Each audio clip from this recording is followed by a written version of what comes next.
अस्सलाम वालेकुम। आज की इस मुख्तलिफ वीडियो में हम आपको बताएंगे कि काबा की दीवारों पर मशहूर आशिक शायर अंतर का कलाम कैसे आया।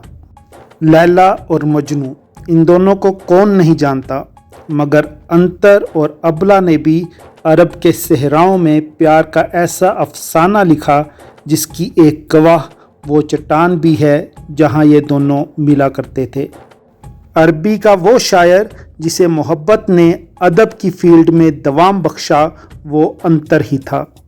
इस्लाम से पहले मशहूर शायरों ने जो लाजवाल कसीदे लिखे, इन्हें काबातुल्लाह की दीवारों पर लटका दिया जाता था और इन कसीदों को मुअल्लकात कहते थे। रवायत के मुताबिक काबे की दीवारों पर कुल 7 मुअल्लकात थे और अंतर इन चंद अरब शायरों में से एक हैं जिनका कसीदा मुअल्लकात में शामिल किया गया, यानी काबे की दीवारों पर लिखा गया। इस्लाम से पहले अरब के बेहतरीन शायर जो कलाम लिखते थे, उन्हें काबा की दीवारों पर सजा दिया जाता था और ये एक तरह का चैलेंज होता था कि अगर कोई इसके मुकाबले का कलाम लिख सकता है तो ले आए।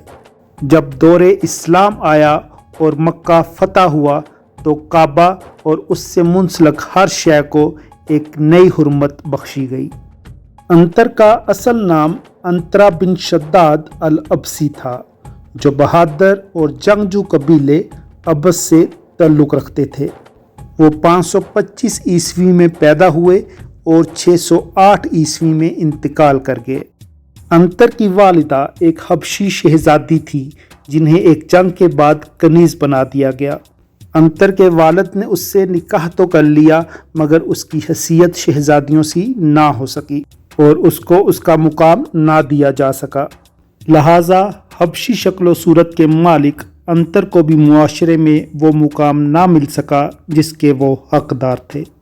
अबला अंतर के चाचा की बेटी थी जो कबीले की खूबसूरत खवातीन में शुमार होती थी, जबकि अंतर शक्ल सूरत में कबीले में कमतर समझे जाते थे।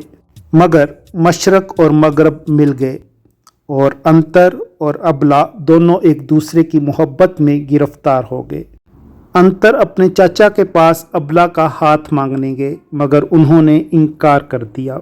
जब अबला के चाचा पर ख़ानदानी दबाव बढ़ा तो उन्होंने इस शादी के लिए एक शर्त रख दी कि अगर अंतर 100 नुमानी ऊँटनियाँ बतौर हक महर अबला को दे तो तब ही उसकी शादी अबला से होगी। नुमानी ऊँटनियाँ जो कि बहुत आला किस्म की होती थी, उनके दाम भी बहुत महंगे थे, जो कि शायद आज के दौर के हिसाब से 100 गाड़ियों की कीमत के बराबर बनते होंगे। चाचा ने यह शर्त अंतर को सिर्फ नीचा दिखाने के लिए रखी थी, क्योंकि वो जानते थे कि अंतर ये शर्त कभी पूरी नहीं कर सकेगा। अरबों में उस वक़्त एक रवायत ये भी थी कि अगर कोई शख्स किसी लड़की के लिए शेर कहता है तो फिर वो कभी उससे शादी नहीं कर सकता। अंतर अबला के लिए शायरी तो पहले ही करता था और ऊपर से ऊँटनियों की शर्त, तो ये दोनों चीज़ें उनके मलाप के दरमियान में रुकावट बन गई। इस तरह माशरा उन दोनों को एक दूसरे से जुदा करने लगा। अबला की शादी कर दी गई और अंतर कई बरस तक उसकी याद में शायरी करता रहा। अंतर के अल्फाज में उसके इश्क की सच्चाई ने लोगों पर ऐसा असर किया कि ज़मीन अरब को वो शायर मिल गया कि जिसने हमेशा अपनी मोहब्बत के ज़िक्र के साथ ज़िंदा रहना था। उसके अशआर और उसकी कहानियाँ आज किताबों में भी पढ़ाई जाती हैं। अंतर और अबला जिस चट्टान पर मिला करते थे वो आज भी मौजूद है और एक तारीख़ी हैसियत रखती है। ये चट्टान अंतर की चट्टान के नाम से जानी जाती है। कसीम रीजन में वाक़या ये चट्टान उन दोनों की मोहब्बत की आज भी गवाही देती है।